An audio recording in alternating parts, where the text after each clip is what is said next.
The title of today's message is An Encouraging Word, and I borrowed the title from a song that Wayne Woodring wrote.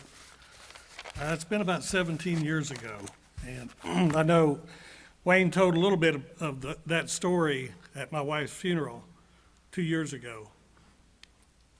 And so it's my objective today is to inspire you to encourage other people.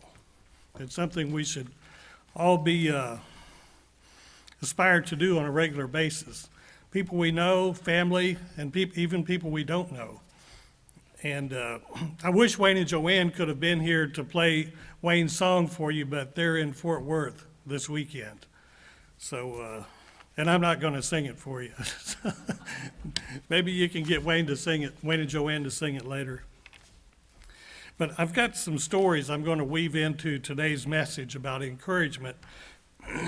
And one of them is about Linda Aby's sister, Sharon. And I'm glad she's not here today because she's over in Fort Worth too, I think. But so I don't have to face her when I get done, but it's all good. But this is just an example of what simple encouragement can do. You know, most of you, or a lot of you, know that Lynn and I, my wife and I, and Ken and Sharon go back long ways. Ken and I went to our senior year to Imperial Schools together, and then I actually met Sharon about 4 months before that, I think, because they had just started the Longview Church worldwide, had just started the Longview Church, and that's where we attended at that time. So anyway, back about, it was before our kids were born, so it's been about roughly 45 years ago, and I can't believe where the time's gone. I don't know it. But I had started buying fixer-upper houses while I worked for my dad, and I would work on them at night and on the weekend. And I had bought this second house I bought was this little shack of a house, little one-bedroom, and I had hung wallpaper in it. I had to do all the work myself because I couldn't afford to pay anybody, and I didn't know how to do it, that's how I learned most of the construction trades probably, is just having to do it. But I'd never hung wallpaper before, and so I decided to hang wallpaper in this little house. And I did, and then Lynn and I had Ken and Sharon come over and looked at it when I got done. And Sharon remarked a couple of times what a good job I did on the wallpaper, which again, I'd never hung wallpaper before. And so then the next house we bought, we lived in the next house. I think the first two houses are the only two that we, fixer-uppers, I think, that we bought that we did not live in. The rest of them, we'd buy one, fix it up just like we wanted it, then we'd sell it, and then we'd go do another one. So anyway, the next house, I hung that same wallpaper, and it was an inexpensive but very nice-looking wallpaper.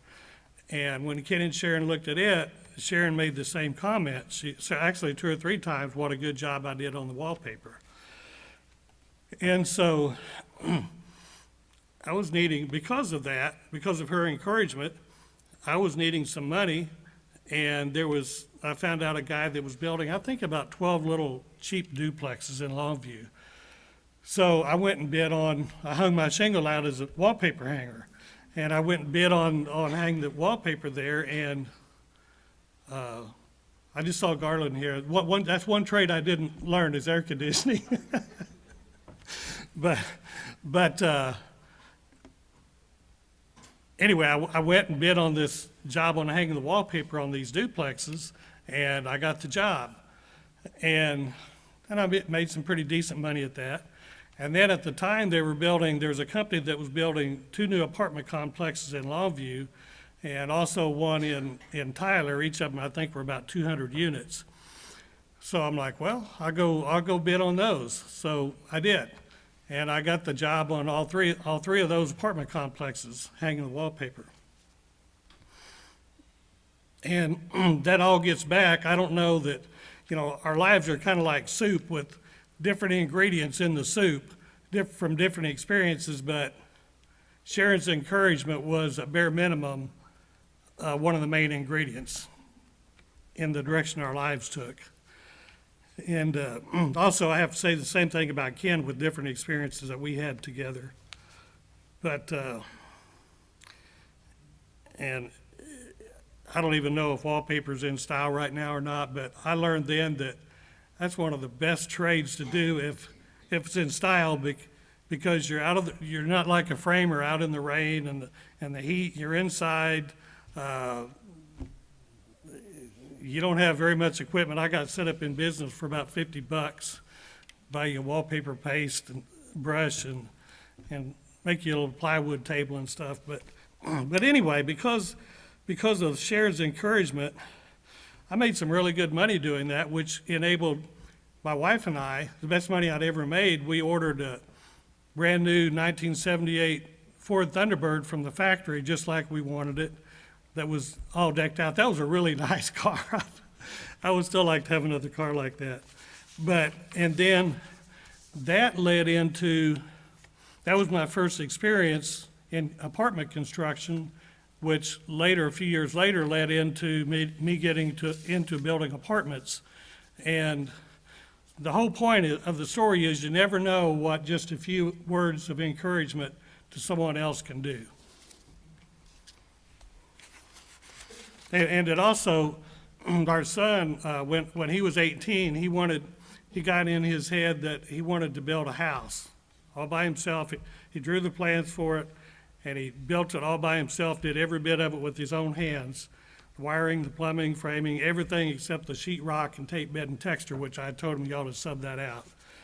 And Chris is still in construction. He's a general contractor still, I think 23 years later after he built his first house. And probably had somewhat to do with Tiffany going to law school too. So Sharon's encouragement could have very well changed the trajectory of our family. So just keep that in mind when you see somebody else that needs some encouragement. And there's probably not anybody here that doesn't need encouragement because we're all going through something. And life tends to beat us down. And you don't necessarily know by looking at somebody if they need encouragement or not, but pretty safe bet that we all do need encouragement. You know, God put us here on earth to learn to love Him and to love one another.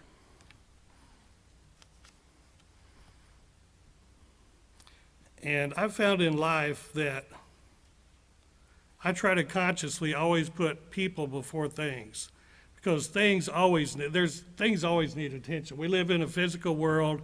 Things wear out, they get broken. But most of those you can go back and fix later. But I've found in life too that things that are really important are people, and if we don't take the time to be there for other people, a lot of times we never have that opportunity again. That train's already left the station. So we need to always make sure we're there for other people. And we need to love like Jesus Christ did. You know, he took time when he was here on earth. He took time for people, to heal people and to be there for people. And reality is he takes time for us now, today. Now, I'm persuaded that God allows us to have more things to do in life than what we have time to do it. And I know personally, I'll take the blame for a big part of my issue with that, because there's always so many things I want to do.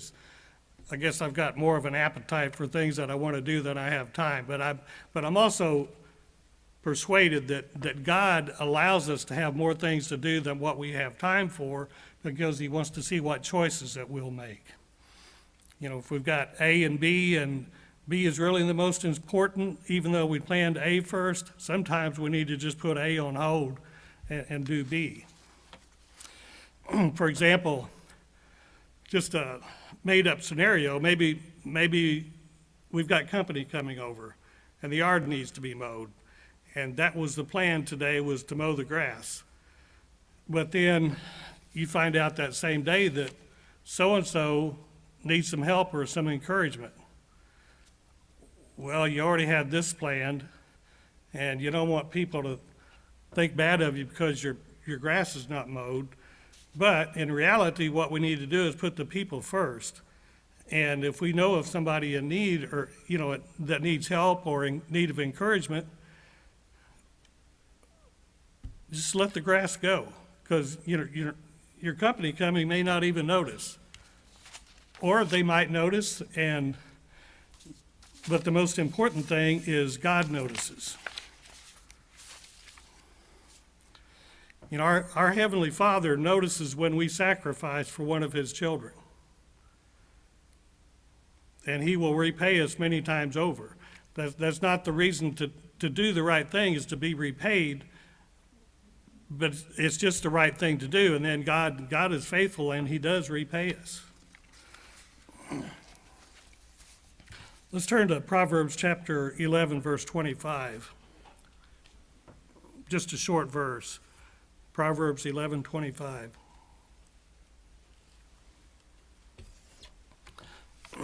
The generous man will be prosperous, and he who waters will himself be watered. What's that right there tells us that we need to not just focus on our own desires and our own needs, but if we focus on other people, God will make sure that we're watered and we're taken care of. I'm going to read to you. You can turn to 2 Corinthians chapter 9 if you'd like, but I'm going to read this out of the NIV.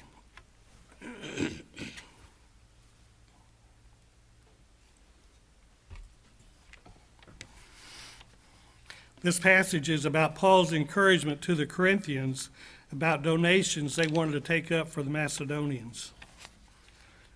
And it illustrates God's desire to bless those who sacrifice for others. We'll pick it up here in verse 8. And this is a really big deal. Verse 8, and God is able to bless you abundantly, so that in all things, not some things, in all things, at all times, having all that you need, you will abound in every good work. And it is written, verse 9, they have freely scattered their gifts to the poor, their righteousness endures forever. Verse 10, now he who supplies seed to the sower and bread for food will also supply and increase your store of seed and will enlarge the harvest of your righteousness.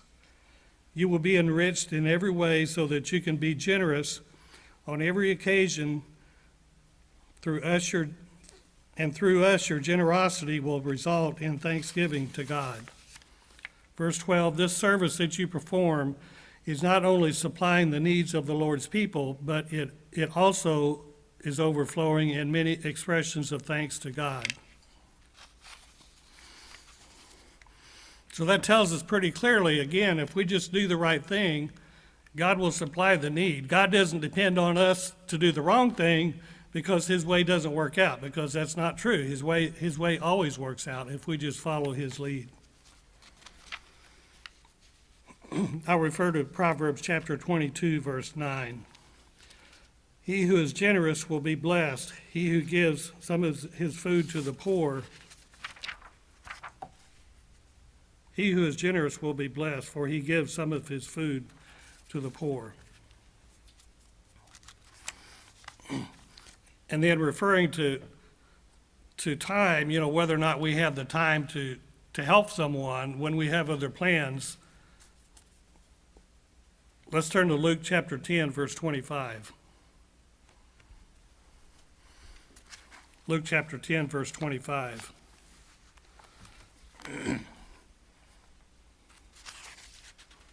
And before I read this, I'll just throw in a reference to Matthew 25 when Christ is separating the sheep from the goats. That's a very important thing because our salvation depends on that. Luke chapter 10, starting at verse 25. And behold, a certain lawyer stood up and tested him, Jesus Christ, saying, Teacher, what shall I do to inherit eternal life? And I'll skip down to verse 30. Then Jesus answered and said, A certain man went down from Jerusalem to Jericho and fell among thieves, who stripped him of his clothing, wounded him, and departed, leaving him half dead. Now by chance a certain priest came down the road, and when he saw him, he passed by on the other side. Apparently he had other stuff to do. Verse 32, likewise a Levite, when he arrived at the place, came and looked and passed by on the other side. Again, he must have had something important to do. I'll put that in air quotes. Verse 33, but a certain Samaritan, as he journeyed, came where he was, and when he saw him, he had compassion on him. That's what we should do. We should have compassion on others. So he went to him and bandaged his wounds, pouring on olive oil and wine, and he set him on his own animal, brought him to an inn, and took care of him. You know, the Good Samaritan was going somewhere. He was on a journey. He wasn't just out doing whatever, like just bored, I think I'll just take off and go somewhere. He was on a journey to go somewhere to do something, but he saw that this is more important, and I'm going to stop what I'm doing, and I'm going to do this right now. Verse 35, on the next day, when he departed, the Good Samaritan, he took out 2 denarii, gave them to the innkeeper, and said to him, take care of him, and whatever more you spend, when I come again, I will repay you. So which of these 3 do you think was neighbor to him who fell among the thieves? And he said, he who showed mercy on him. Then Jesus said to him, go and do likewise.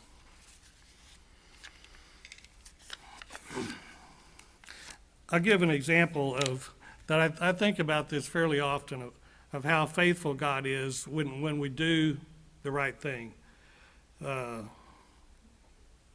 This is something I did. I could give you lots of bad examples of things I've done. I'm gonna give one good example. So I love the saying, even a blind squirrel gets a nut once in a while. Well, that applies to me. It's been about 17 years ago. My dad was in the nursing home, and that Friday night, I had a sermonette. I was going to finish up that Friday night for Sabbath the next day. But that night I found out that Dad wasn't doing well. And so, I've got a sermonette in the morning and Dad's not doing good. I need to go see Dad. And so I decided the sermonette was going to have to wait, that I was going to go spend time with my dad. So I did.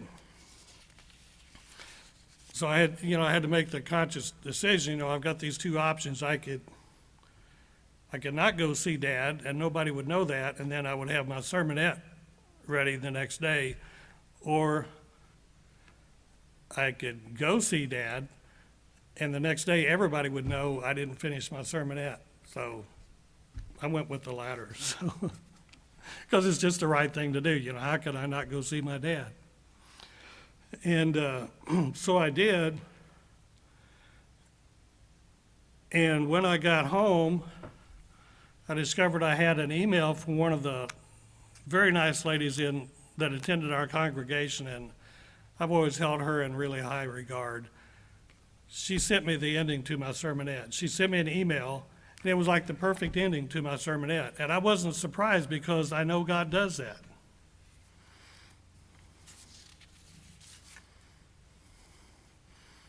So, we always just need to remember to just do the right thing, and God will provide the need. We should pray specifically about who we can encourage, who needs encouragement, and how best to encourage them. And we can meditate on different people, and we have a good idea, at least, of some people that could use some encouragement. But we also should ask God to bring people by our path. It'd be a good idea every morning to ask God to bring people by our path that day who could use some encouragement, and ask Him to show us how best to do that. It might be somebody that we know, or it might be at the airport or convenience store, wherever somebody you don't know, never met, and may never see again. But sometimes you see somebody that's obviously having a rough time, and it would be good to give them a word of encouragement. I'll tell you a story. I don't know if I've told it here before or not, but even if I have, it ties in perfectly and it bears to be repeated.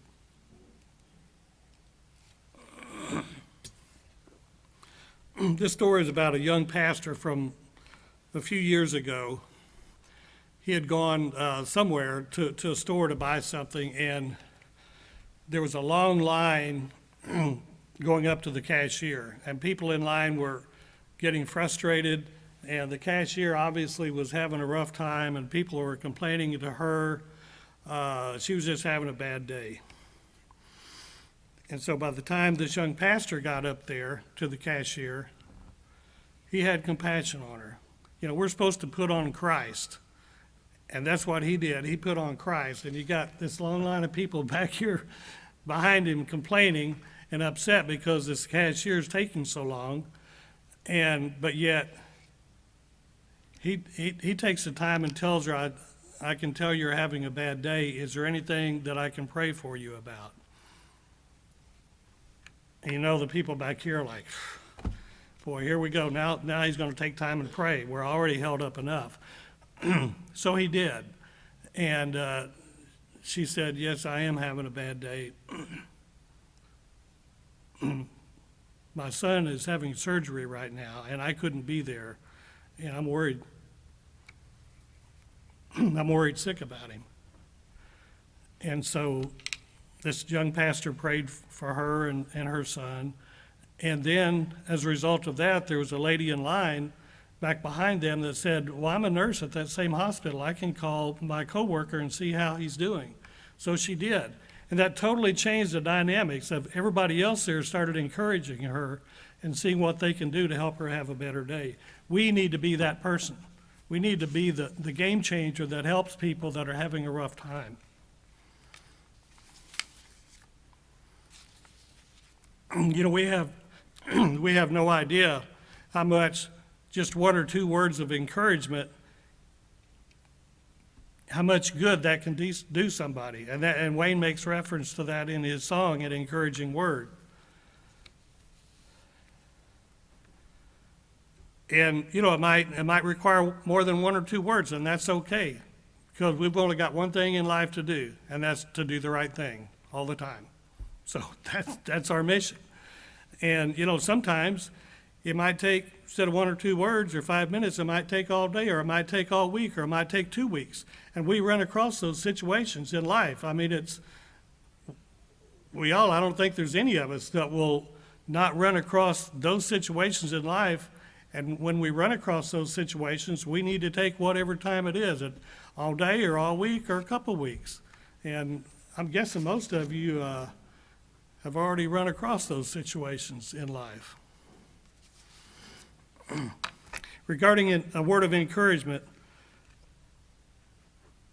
we're going to read Proverbs chapter 18, verse 21, and then I'm going to read it to you out of the Amplified Classic Edition.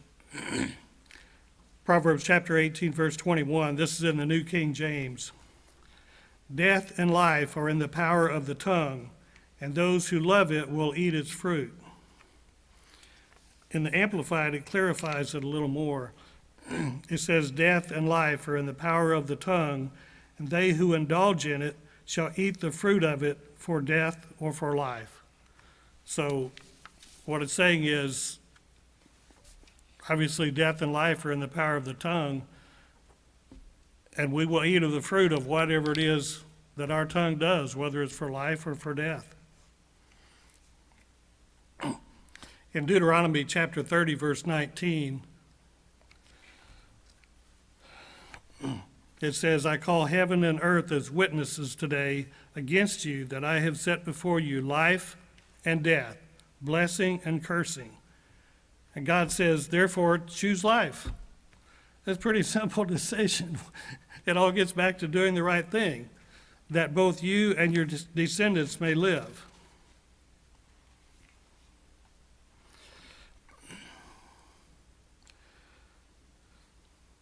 I watch a fair amount of YouTube, and YouTube is all I watch, and I don't ever watch the network news other than what's on YouTube, and I'll kind of get a sampling from the far left to the right, and then just to see what the buzz is.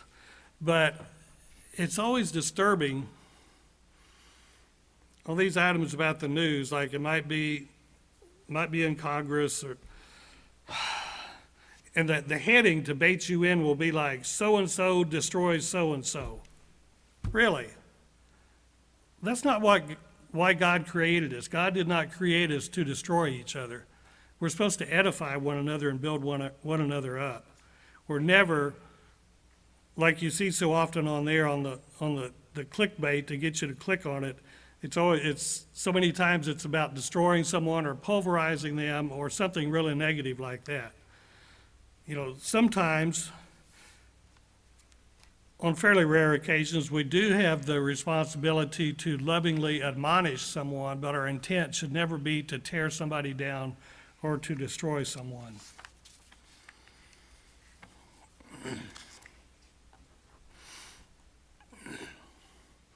Back before Tiffany was born, so this has been about 44 years ago roughly, Linda and I had bought another fixer-upper house, and it was an old wood frame house. It had 2 single-car garages, and in one of the garages, it had an old kitchen cabinet drawer.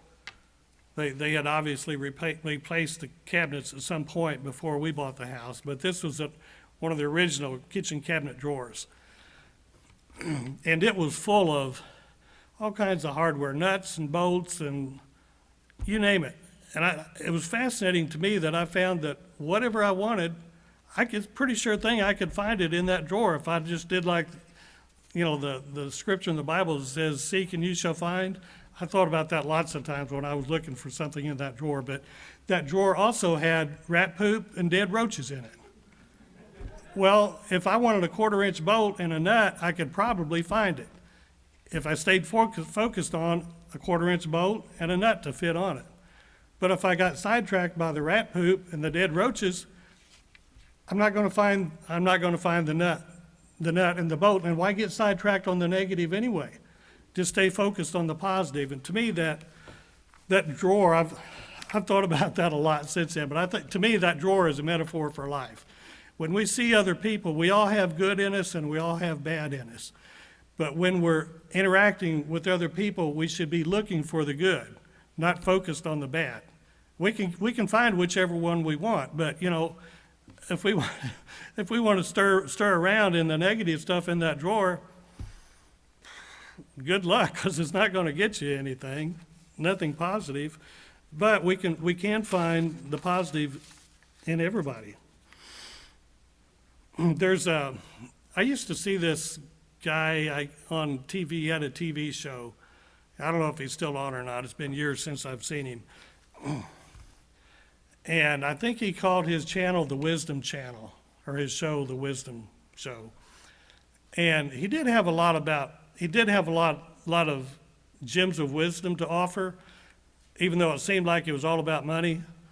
But I've remembered one point that he would make repeatedly was, he said, everybody has a king in them and they have a pauper in them. And when you talk to someone, talk to the king. And you do that by being positive, by looking for the positive and being positive.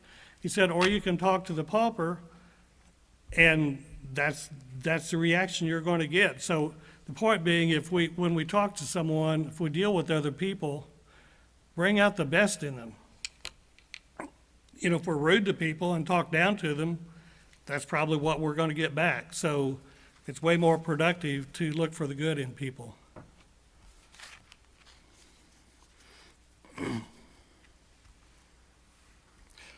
Let's turn to Micah chapter 6. We'll read verse 8. Micah chapter 6, verse 8.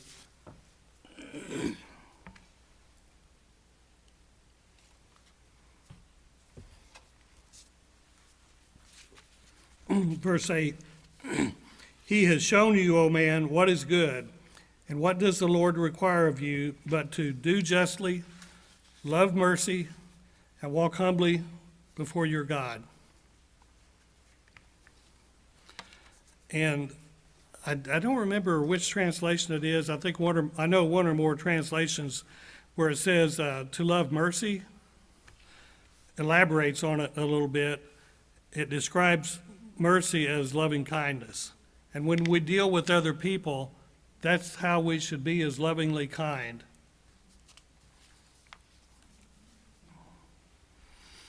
I heard a quote back here a few weeks ago that said that being religious does not make you kind. Being like Christ is what makes you kind.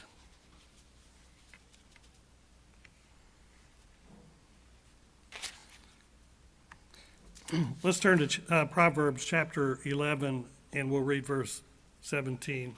Well, actually, you can turn there if you like. I'm going to read this out of the Amplified. Proverbs 11, verse 17. The merciful, kind, and generous man benefits himself, for his deeds return to bless him. It's kind of like a boomerang. You throw it, like whatever you throw out is going to come back. But he who is cruel and callous to the wants of others brings on himself retribution. So we need to consider the needs of others to be encouraged, and to affirm other people too, because affirmation is a form of love, and people in our society are starving for affirmation and encouragement. So we should make encouraging other people and affirming them a habit. I heard a few weeks ago on the subject of encouragement that when you get dressed every morning, you should take 5 pennies and put in your left pocket. And then throughout the day, every time you encourage somebody, take 1 penny out of your left pocket and put it in your right pocket. By the end of the day, all 5 of your pennies should be in your right pocket. I thought that was a pretty good idea.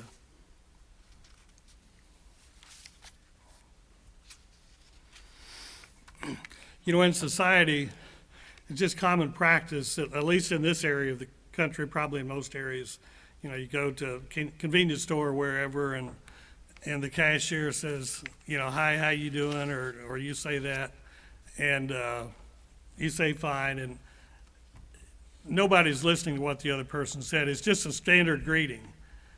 But the point being, when we ask somebody how they're doing, we should want to know, and we should see what there is we can pick up on to be helpful to them, to encourage them. I was somewhere here a week or two ago, and I asked the cashier how she was doing. She was a young lady, and she's like, "Oh, it's another day." And so I quizzed a little bit deeper, and it said, "Well, it's just another day." And I said, "Well, you can make this day however you want it to be." So, the conversation didn't really go anywhere.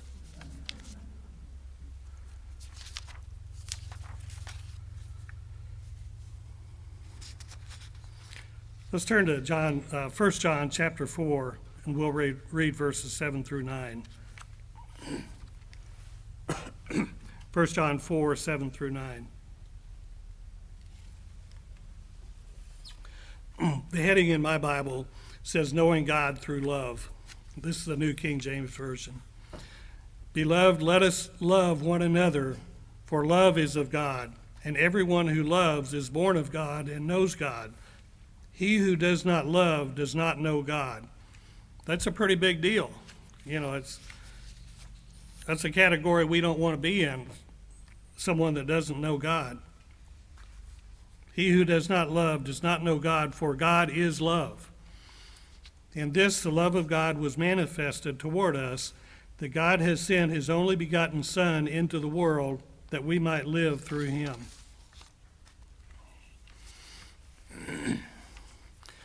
There's a lady in Pennsylvania that I've gotten to know somewhat through text and emails. And we've talked, about 8 months ago, we talked on the phone a few times, but I was getting ready to go to church. This was back this last April, I think, and I checked my email, and I saw in United's announcements that about this couple that her husband, I never met them, her husband has frontal temporal dementia. the same thing that my wife had. And so I did, instead of going to church, I stayed home and wrote her a letter trying to encourage her. And, my wife, through her frontal temporal dementia, she was sweet all the way through, which was a huge blessing. This lady's husband, like a big part of people with that, gets belligerent and combative. And he was always she told me he was always a very nice, kind person. But now, she'll be fixing his meal, and he'll yell at her and say, I hope you're not fixing that slop for me, and things like that. And that's got to be really hard to take. Really hard to take. So anyway, I wrote her a letter, and then I may try to text her tonight or tomorrow to see how she's doing, but it gets really difficult. And their names are Annie and Joe, and I'm sure they would appreciate being in your prayers. And by the way, I meant to mention at the beginning that I had an email this morning that, do any of you here know Jim and, what's her name? Jim and Becky Harding? They lived in this area for years. That I guess they just found out that Jim Harding has stomach cancer. So I'm sure they would appreciate your prayers too.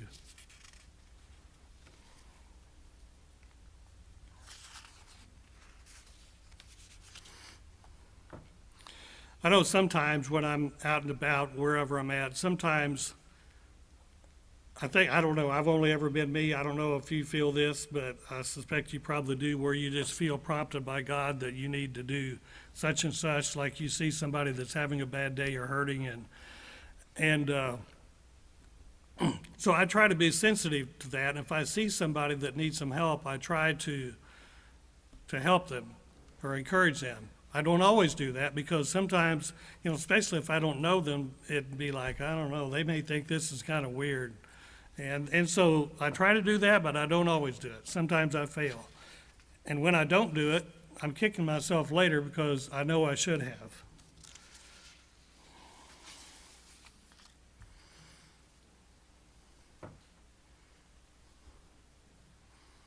And there's been some times when I think, well, maybe I should, and then I think, no, I'm not going to. And then 2 or 3 more times I may think, yeah, I think I should, and then still sometimes I fail to do it, but I try to get better at it.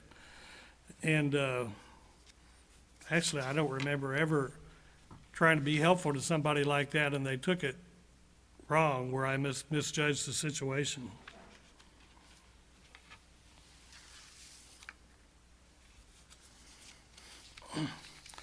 So I had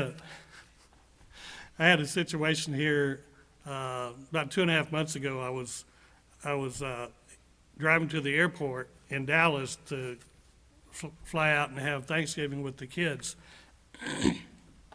I stopped along the way to eat dinner.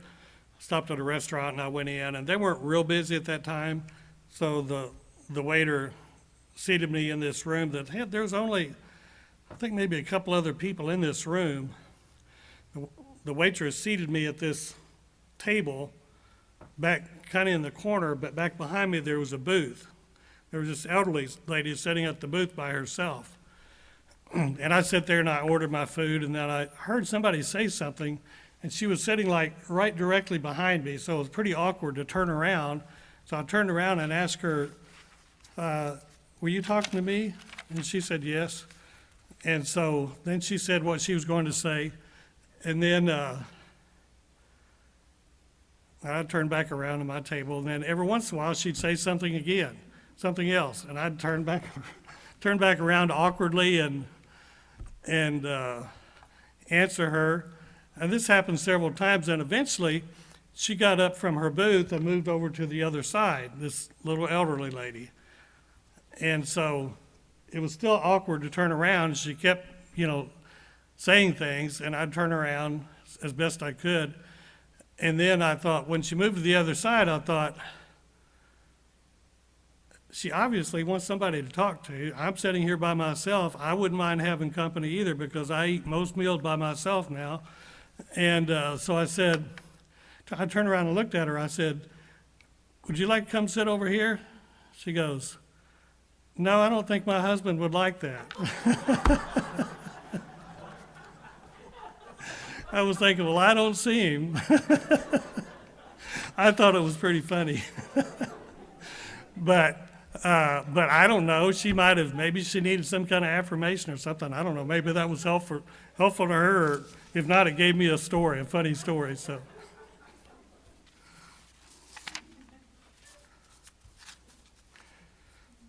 Let's turn to Galatians chapter 5. We'll read verses 22 and 23. Galatians 5, 22 and 23.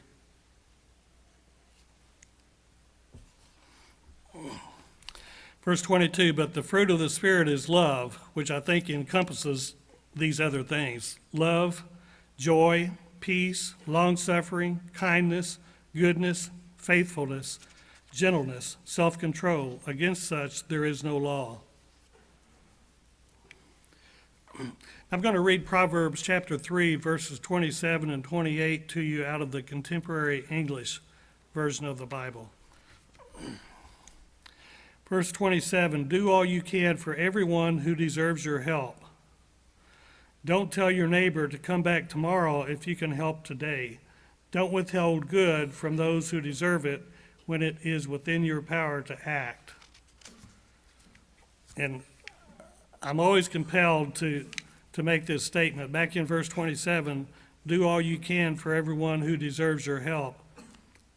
I've got deserves in my notes bolded, in bold type, because there's a lot of people that want your help and would like to have your help and your resources that don't deserve it. So we never want to enable people, but we always want to help those people that we can who deserve it. We need to be the hands and feet of God. Because a lot of times our hand is God's hand for that person. So we need to give them the encouragement that they need and the help that they need. You know, how much does it cost us just to say a few encouraging words to somebody? I think just a little bit of your time, which God gives us all our time anyway, so that belongs to God. And so basically all it takes is just a loving heart to care enough about people to encourage them. You know, sometimes, like I mentioned earlier, when I think maybe I should help somebody or encourage them, this is usually people I don't know, where I'm just in public somewhere. And we have to be willing to get out of our comfort zone. And actually, it was this lady in Pennsylvania that texted me a few weeks ago and told me about a seminar that she listened to by Gary Petty from United. And that's what the seminar was about, is as Christians, we have to get outside of our comfort zone. We have to live outside of our comfort zone. You know, Christ was way outside his comfort zone when he was here on earth, and when he was crucified, that's really getting outside your comfort zone. But he did that for us out of love. So we need to be willing to get uncomfortable. Our daughter Tiffany called me back in December and wanted me to go to the gym and get a personal trainer and start working out. That's been outside my comfort zone. And I've been really sore, but I can't tell you how much better I feel and how much, you know, I got a long ways to go, but how much more agile I feel, and I look forward to going and working out, even though I know I'm going to be even more sore. But we should live our lives outside our comfort zone. It's that. How many of you here know what cryo is? Okay, I got two takers back in the back. Our son-in-law and his business partner, they provide funding to businesses for equipment, bulldozers or computers or cryo equipment or whatever. And I was watching some YouTube videos on cryo back here a few weeks ago, and I was fascinated to find out that I guess it's not uncommon for people to take a chest freezer, you know, a food freezer, and fill it with water And then the cryo, what you're doing is you're stressing out your body, which is good. It's good for us to be stressed in the right ways. But they were saying that they get the temperature down to, I think it was 13 or 14 degrees. They fill up this chest freezer full of water. I'm thinking, really? And then I found out later that's Celsius, 13 or 14 degrees Celsius, which I think is, I don't know, around 57 degrees Fahrenheit. But still, that's cold. If you've been in water that cold, and they start out like at 3 minutes and then kind of work their way up. I think there may be 30 minutes or so in there, but don't take my advice on this. Do your own research. But if you're healthy, I guess it's good. It's good for your body to be stressed like that.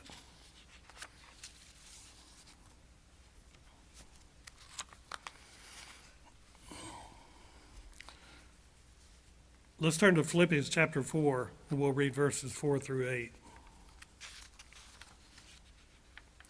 Philippians 4, verses 4 through 8. Verse 4, rejoice in the Lord always. Again, I say rejoice. Let your gentleness be known to all men. The Lord is at hand. Be anxious for nothing, but in everything by prayer and supplication with thanksgiving, let your requests be known to God, and the peace of God, which surpasses all understanding, will guard your hearts and minds through Christ Jesus. I'm going to interrupt myself here with a thought.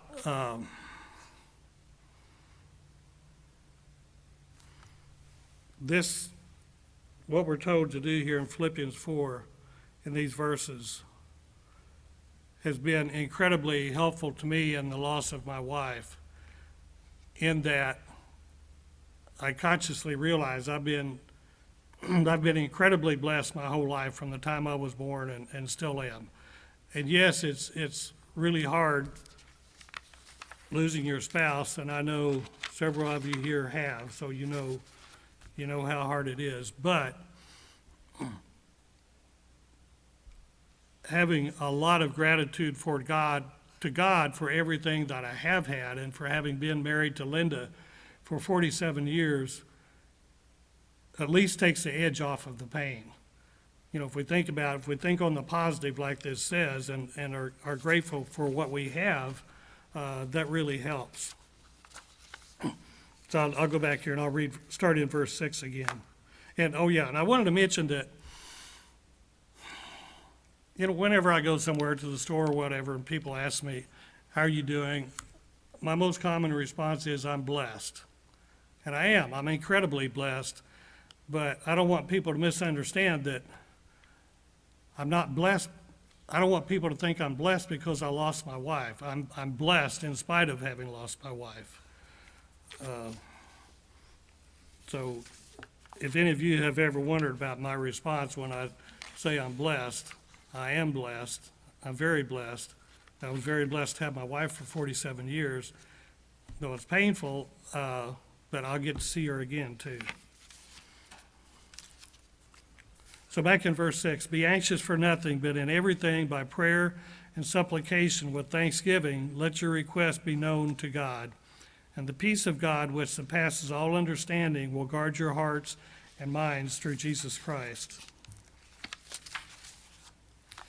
Verse 8, finally, brethren, meditate on these things that are true, whatsoever things are noble, whatsoever things are just, whatsoever things are pure, whatsoever things are lovely, whatsoever things are of good report. If there's any virtue, if there's anything praiseworthy, meditate on these things.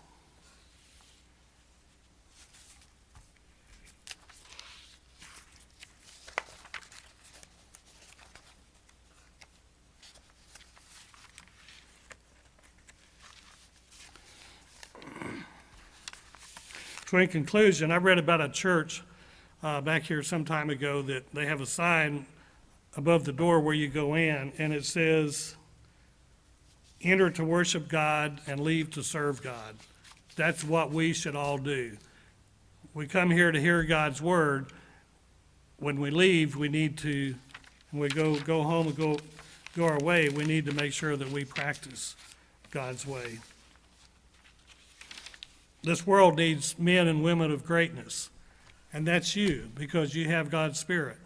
So we should make sure to practice and encourage other people and treat them in a godly way.